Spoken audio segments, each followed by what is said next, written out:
How's it going, everyone? Welcome to Shifting Lanes. My name is Hanson and I'm here at the Toyota Land Cruiser Heritage Museum in Salt Lake City, and I'm here to check out the 2024 Toyota Land Cruiser. So let's go take a look.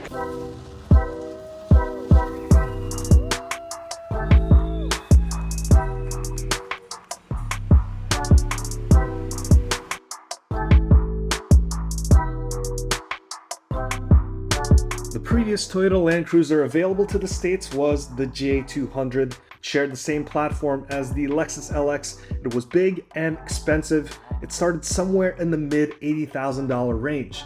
For 2024 model year, the Land Cruiser returns and it's now smaller, has a torquier engine, and most importantly, it's a whole lot cheaper. Here are 5 things that you need to know about the new Land Cruiser. Number 1, there will be 2 different headlight designs, a round one and a rectangular one. The round headlights can be found on the Land Cruiser 1958 grade. This will be the base grade, while the standard Land Cruiser grade will sport a rectangular headlight, which is an homage to the FJ62. I think both designs look great. The round headlights look more classic like most Land Cruisers before it, while the rectangular headlights look more high-tech. This is a nice representation of what a modern Land Cruiser should look like. Both of them will use LEDs, so you'll be getting the ultra-white bright lights, and each Land Cruiser grade will also get LED fog lights standard, although the more expensive grade will get a color selectable rigid fog lights. If you were to buy one right now, which one would you go with, the round or the rectangular headlights? Let me know in the comments below. Number 2, there's only one power plant for the Land Cruiser, and that's a 2.4 liter 4-cylinder with a turbocharger. This is also sporting the iForce Max badge, which means that this is also a hybrid.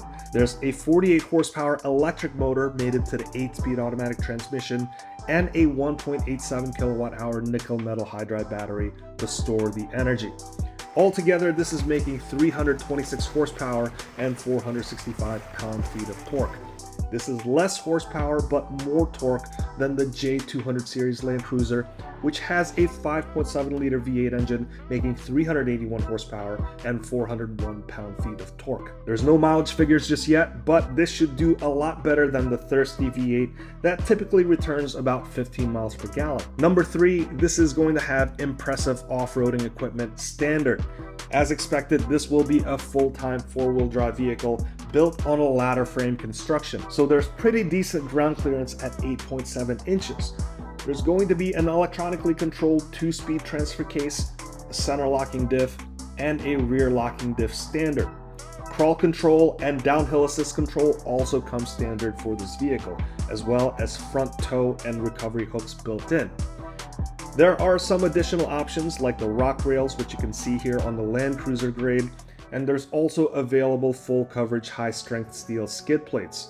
Toyota is also expanding their genuine accessories and associated accessory products, or AAP, so there will be over 100 accessories that you can add on, like the off-road recovery gear, rack attachment brackets, and equipment carriers, and all of these attachments can be rolled into your monthly payments. Number 4, this is going to be built on the Lexus GX platform, so if this looks like the Lexus GX, it's because they're almost the same. It's going to have the same wheelbase at 112.2 inches, but slightly different exterior dimensions. Like the overall length is 193.7 inches on this Land Cruiser. It's going to be 84.2 inches wide, including the mirrors, and it's 73.2 inches tall. The Land Cruiser will be more off-road friendly because it has slightly higher approach and departure angles, up to 31 degrees and 25 degrees respectively. The exterior sheet metal is also going to look very similar except for the areas forward of the A-pillar. The GX550 has the hood terminating right at the sharp character line, whereas the Land Cruiser's hood will stop just shy of it. Both will have big wheel arches, giving it a wide body look, and both will have traditional rear lifting hatch. And in case you don't want to open up the hatch, you can just open this rear window. And finally, number 5, the best part of the new Land Cruiser is the price. The Land Cruiser 1958 grade will start somewhere in the mid $50,000 range. That's a whole $30,000 cheaper than the last Land Cruiser, which was sold in 2021.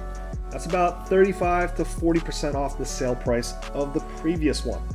This is really refreshing to see a car getting cheaper in these days. It's a smaller car and less luxurious, but I think less is a whole lot more here. So if you're interested, you can get these starting the spring of 2024. So get your wallets ready. Now, while $55,000 is still a lot of money, this is now at a more accessible price point. And this makes me wonder where the next generation 4Runner will sit, because clearly that will be the cheaper option. It's most likely going to be using the same tnga-f global truck platform like the new Tacoma, and a safe bet would be that it will have the iForce non-hybrid 2.4-liter turbocharged engine, and maybe no locking rear differential standard, but optional on the TRD Pro trim. So what do you think of the new Toyota Land Cruiser? Do you want to get one? Do you like the Lexus GX instead? Or maybe you want to wait and see what the 4Runner has to offer?